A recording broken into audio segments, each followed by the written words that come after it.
This is what Le Mans sounds like at night if you're up by the Dunlop Bridge, approaching Tetre Rouge at the S's. As you know, one of my favourite places to watch the race at night. It is 11:45. The race has been running nearly 9 hours.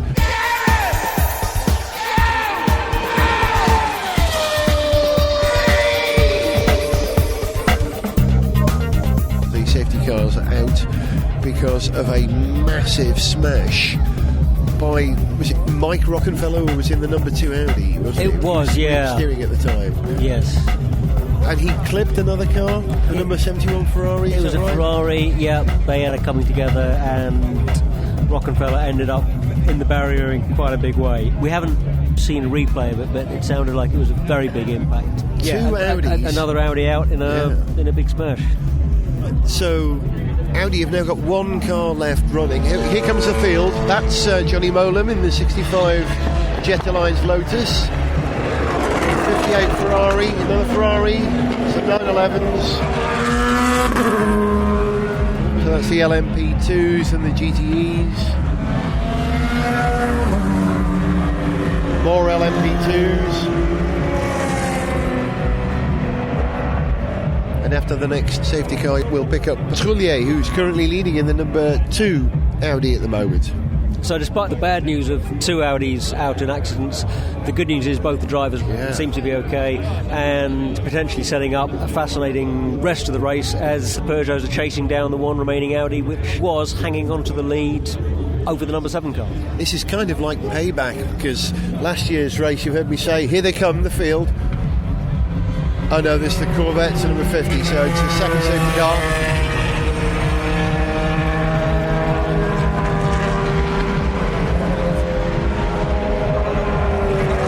That last one was Fizzy Keller in the 51 AF Corse Ferrari.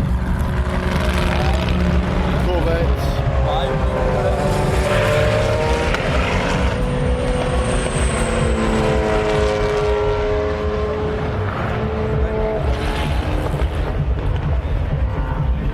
What was that? That whistled by the number 10 car. I don't remember hearing it sound like that before. But that's the 4th Peugeot, if you like, isn't it? Oh, of course it is. I didn't recognise it in this light. That's the Orica Matmut Peugeot, of course, with Nicolas Lapierre, Olivier Panis and Nicolas Prost.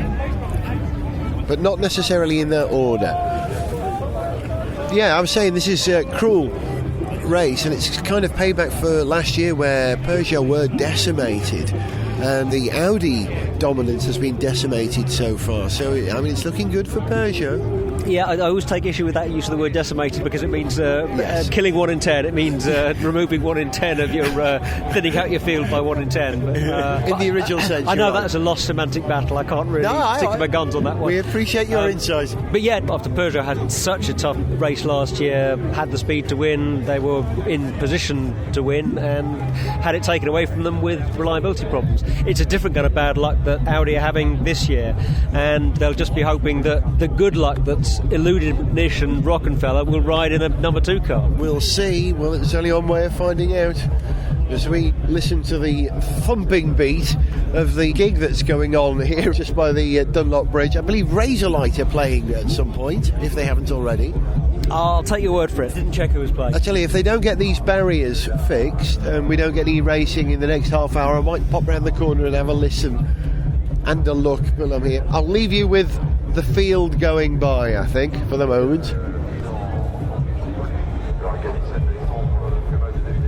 The reason I should explain I misunderstood the cars going by earlier on is that there are in fact 3 safety cars. A lead safety car, a middle and a back of the pack, leading the slower cars, or the cars that were at that part of the circuit when the incident happened. And I forget that. I often think there's just 2. Right. Here we go.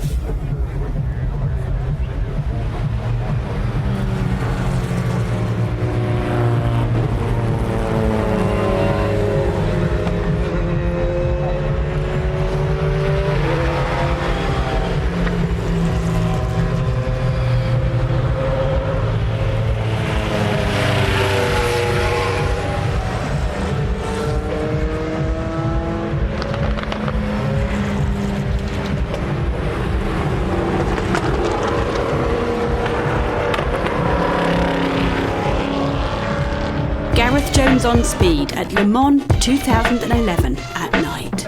3 o'clock in the morning. The race has been running for 12 of its 24 hours. The current car leading is the only Audi left in the race, the number 2 Audi of Bernd Trullier. The second car is the number 9 Peugeot with Simon Pagenaud driving. Third is Alexander Wurz in the number 7 Peugeot. Fourth at the moment, Stefan Sarrazin in the number 8 Peugeot. We're back in the Audi press hospitality above the pits with Richard, who you just took a trip downstairs into the pits. Where did you go? Yeah, I've just been down into the pit garage, and they do these little tours, and if you ask nicely you can get onto one of these. So we went into the garage. Obviously it's a bit quiet because 2 of the cars are out now, but all the mechanics are still there. They explained to us that they will still stick around. You're only allowed 5 people to do a pit stop and no more. You'll get penalised if you have only more people out there, but if the car develops a more fundamental problem, it has to be pushed into the garage. They can all work on it. They can all work on it, so everyone sticks around. It's a real team effort. They don't just stick to their car, and when their car is out, they all just scarper home. So that was interesting. But the things that really struck me is if you've been here this year, you'll have seen all the Audi slogans around with this bizarre slogan, ultra lightness, which is just ultra is one of those funny words, isn't it? I don't know. But interestingly, it is backed up by some substance, or rather some lack of substance, because they've sucked the weight out of this car. It still has to conform to the minimum weight. It's like 980 kilos, I think. Obviously, if you make the car as light as possible, then you can ballast in the places that are advantageous for handling and stuff to bring it back up to the required weight. So they took 38 kilos out of the body. 38 kilos, that's quite a lot. I don't know what it weighs in the first place. I know, well, interestingly, they wouldn't tell us what it weighs, or they didn't know. I think it's a bit of both. They certainly wouldn't tell me what the weight distribution is, but this is the first of their Le Mans cars that runs the same size tyres all round. Normally the tyres on the front were smaller. They've actually shifted the weight distribution further forward this time with this 120-degree V6, which is, normally V6s in road cars run 60 degrees, and that's sort of perceived to be the optimum angle, but I guess with a racing car you've got a bit more room to spread it out, so 120 degree, so it's a pretty sort of wide. Well, they want to get the mass lower. Yeah, exactly, get it lower, and then they can move it forward as well, and so it's able to run even-sized tyres. Isn't it also the case, though, that with the diesel engine, the V angle is less important than with a petrol engine as a rule? Because because they're revving lower, right? Therefore, the V angle is, you can compromise on the V angle if you want to. I know in a road car engine, it's all about your firing pulses and your crank, and it's about smoothness. There are 90-degree V6s. The one that they used for years in Peugeots and Renaults and Volvos was because it was meant to be part of a modular family with a V8. V8s are good at 90 degrees, so they've done this sort of half-assed cut-down V6, and the V8 never appeared, and it ended up being just this bastardised 90-degree V6 that was never, as a result, the smoothest V6 in the world. Anyway, we digress, but yeah, it's a 120-degree six-cylinder in the Audi, but the most striking thing for me about this ultra lightness was they gave us one of the mirrors to hold, and I swear it was lighter than, say, the average magazine or a big sandwich. It was Are they standard measurements? For mirrors? I don't know, I didn't ask that. I think the baguette, Peugeot used the baguette to measure the weight of their mirrors, I believe. Whereas Audi used 2 Weiss sausages stacked one on top of the other. But the mirror is all carbon fibre, of course, and then it has glass in it, but the glass is only like 2mm thick, and that is the heaviest single part of it. It's bizarrely light.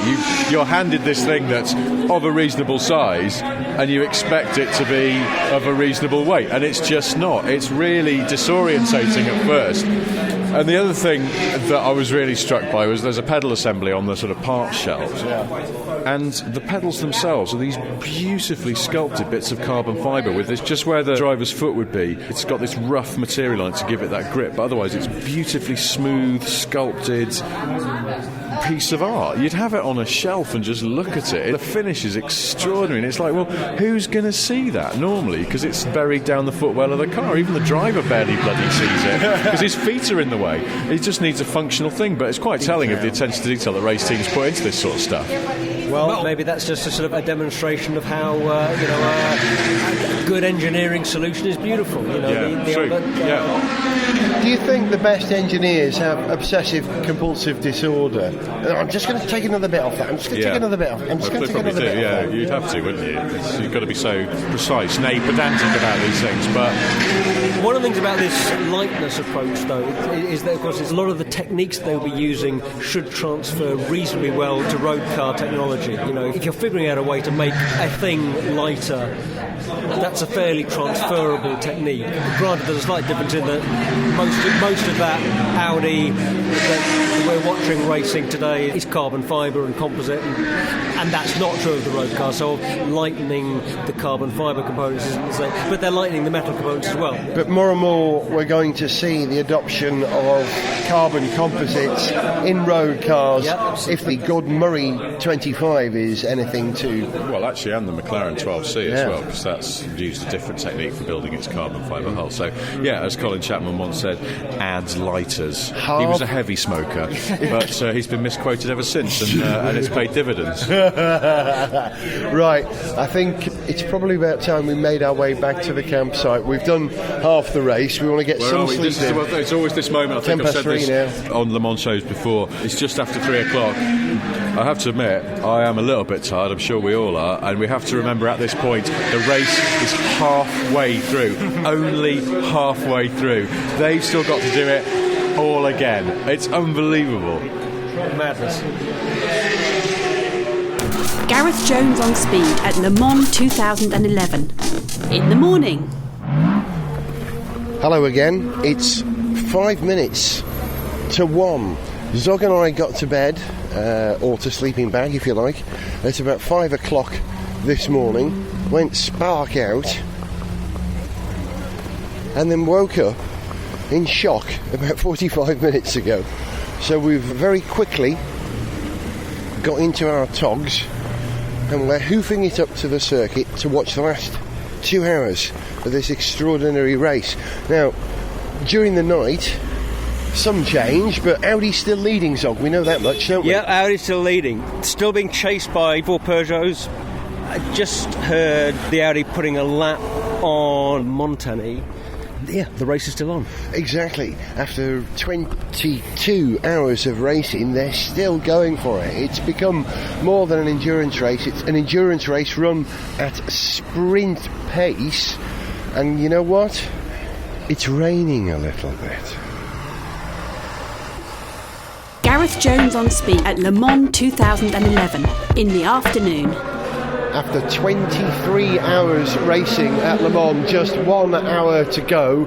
We're in the Audi press box again with Richard leading the race. Incredibly, the lone Audi still with a gap of how little to the next guy? 1 lap, which is Simon Pagenaud in the number 9 Peugeot. We're reading the timing boards at the moment. There's a lot going on. I'm trying to interpret that, which says, 1 lap down. 1 lap down. Yeah, the Manassi another 2 laps back. Giving you a false read, because I think that Peugeot's going to go over the line. And there we go, it's changed. 1 minute 13.666, the number of the potentially cheating beast. Well, we should explain what happened there. As we were walking up, we heard John Hindhaugh get very excited about the fact that Marc Genet in the number 7 Peugeot, who's 4 laps down, was making it very unpleasant for André Lotterer in the leading Audi. That was a horrible move. Did you see it? Yeah, it was filthy, really bad. And this comes after... That was also the number 7 car that earlier on was just blocking the Audi, came up to lap it, and you've got, 3 corners to get out of the way, and instead it just sort of loitered in front of him. I think in Formula 1 you'd get a right old telling off for that, but somehow, for reasons I can't possibly think of, the Peugeot got away with that one. Was Davidson driving that at the time, or was it? Yes, he was. Yeah. Now, we like Anthony Davidson. We do. So maybe there was a genuine reason for it, but it just seemed a little whiffy. It's a team game, this, and they are doing everything to win, but some might say that they're doing a little too much. A little bit further down the line. And, there are written rules and there are unwritten rules, and if you want to do the sport properly, then you play by those. A little further down the grid, I'm very pleased to see that running 6th at the moment, my mate Neil Yarni in the Rebellion Lola Toyota, and even further down the line, the number 22 car at 7th, only slightly further down, driven by Maxime Martin at the moment. That's Vanina's car. Yes. It's still going, Yeah. And it gets better. The number 65 car is now 22nd at the moment. It's running 1, 2, 3, 4, 5, 6, 7th in the Pro GTE category. That's Johnny Molam in the 65 Lotus Evora, the Jet Alliance car. I'm very happy. A lot of my guys are still there. Some of my major players are gone. Hanging in third there as well is in the Pro GT classes, the BMW with Andy. Although no one's seen him. No one's seen him. At one point they did a driver change and the team said, But the other guy tried to get in before he'd got out. Oi, I'm already in here. Didn't notice you there. I think that's a great looking car, the BMW. It actually looks good out on the track last night. Yeah, fantastic. In the very wee small hours, I went down into the woods, down to Indianapolis and around then up onto Mulsanne and PlayStation Chicane, and it's very interesting, particularly at Indianapolis, where you're standing, you see the cars come in from your left and then they sweep round, so the corner's a left-hander and they're off, disappearing into the distance, and the body language of the cars around that corner is very interesting, and the Audis and the Peugeots to some extent are very otherworldly because you can't hear so much when they get back on the gas. They don't really need to seemingly feather the throttle, try and find the grip before they bring it out of the corner. It's just like they just whistle round like they're literally on rails. They sort of swoop in like a jet plane, don't they? Particularly at night, you get this spooky feeling of you hear them just kind of coming through the... Yeah. So the Audis are the jet planes. Vanina's Lola with the Aston Martin engine is the... some sort of TIE fighter going through. Horrendous dinosaur attacking you from space. It's a great It's a Banshee dinosaur hybrid on some kind of party drug. But one of the stars of the show for me is that Lotus Evora, because it goes through the S's after the Dunlop Bridge. It's like a rocket. It fires out flame from its exhaust. It does spit a lot of flame, that old car. That's costing them fuel. Well, and it's made it onto the first timing screen now, largely I think through attrition further up the field, but however you do it, however you move up. Well, let's see if they can keep it going for the next 50 minutes.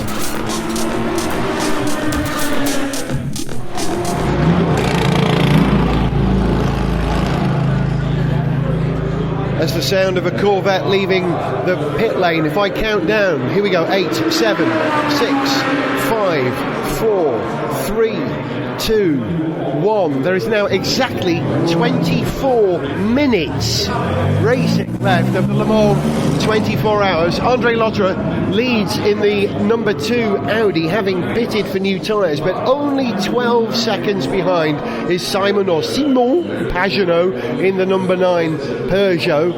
And it's raining again. As you listen to this, you will know the result by now. Obviously, we don't, because we're talking to you 24 minutes before the end. I am finding this uncommonly stressful. I can't bear it, because I'm disappointed with the Peugeots, because there's been some chicanery there, and so I would like to see the Audi take it to the line, but it's just, you just think, oh God, anything can happen. Look what happened to the other 2 Audis, just clattering into a back marker is all too easy. It's very tense. I'm with Richard on that, and it's extraordinary that we're after 24 hours of racing. We've basically got a gap of half a second per hour of racing between the first and second place cars. If this was a Grand Prix, that would be a gap of 1 second between first and second place cars, and this is in a race that has all of the extra rolls of the dice that you get with passing traffic, with weather, with reliability issues, and despite that, we've got this incredible tight finish, and they're so close at the end that we've just seen a message on the timing board that says after checkered flag, 1 full lap due to short gap, which I'm assuming means that because the first and second place cars are so close together, race control is expecting to come across the line at full speed. Therefore, there's going to be no slowing down for the checkered flag, no parade across the line. They're racing to the end, which is going to be in exactly 22 minutes from now. Gareth Jones on speed at Le Mans 2011, counting down to the end of the 24 hours.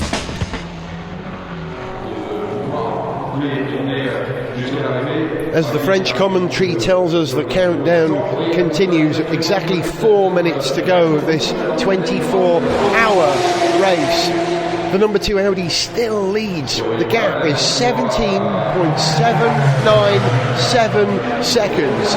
The leading Audi's last lap was 3 minutes and 28 seconds. The number 2 Peugeot only 17 seconds behind. Its last lap was 3 minutes and 29 seconds. I can't see Peugeot getting this. It looks like Audi have managed to hold off the French giant. We'll find out in exactly... Jinx, what are you saying? I can't say that, no. We've got 3 minutes to go. Better stop talking, I'll have jinxed them. Gareth Jones on speed at Le Mans 2011. Near the end...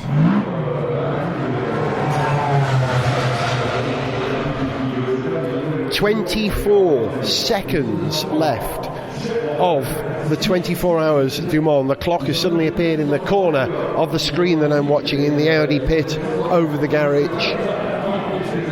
Andre Lotterer still leads. They're going to add the last lap because they're going to cross line at racing speed. It looks like my prediction of a moment ago may just be true, that Peugeot have been beaten by a single remaining Audi. Andre Lotterer's car, I can see around the far side of the circuit on the screens now, just passing the leading Corvette, the number 73 Corvette.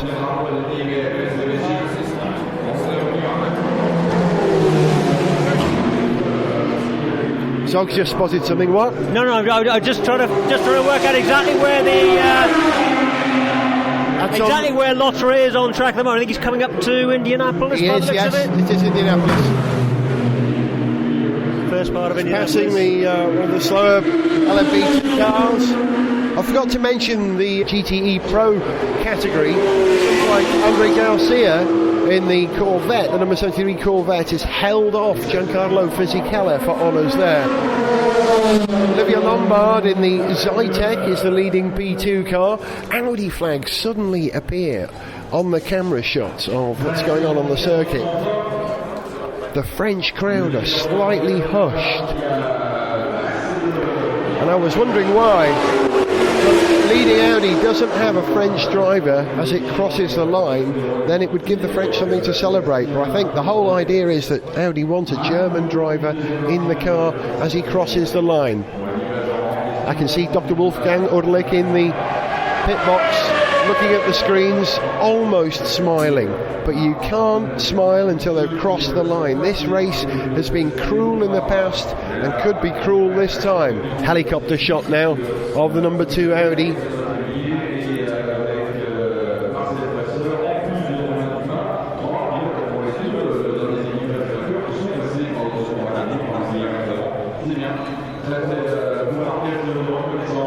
This, remember, was the car that qualified on pole for Le Mans as he enters the Ford chicanes now and is in sight of the grandstand. Just listen to this as Audi cross the line, winning Le Mans, the 79th running in 2011.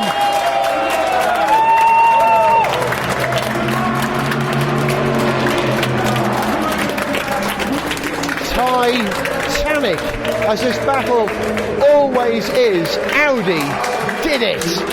Well done.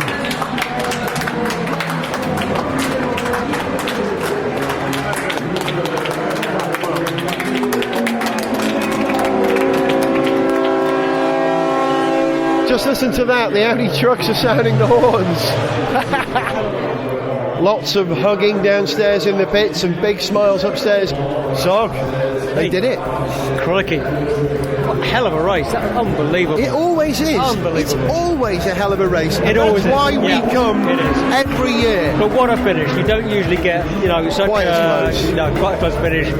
And what a chase that the Peugeots gave the number 2 Audi after all that early drama with the crashes. Fantastic. That was it.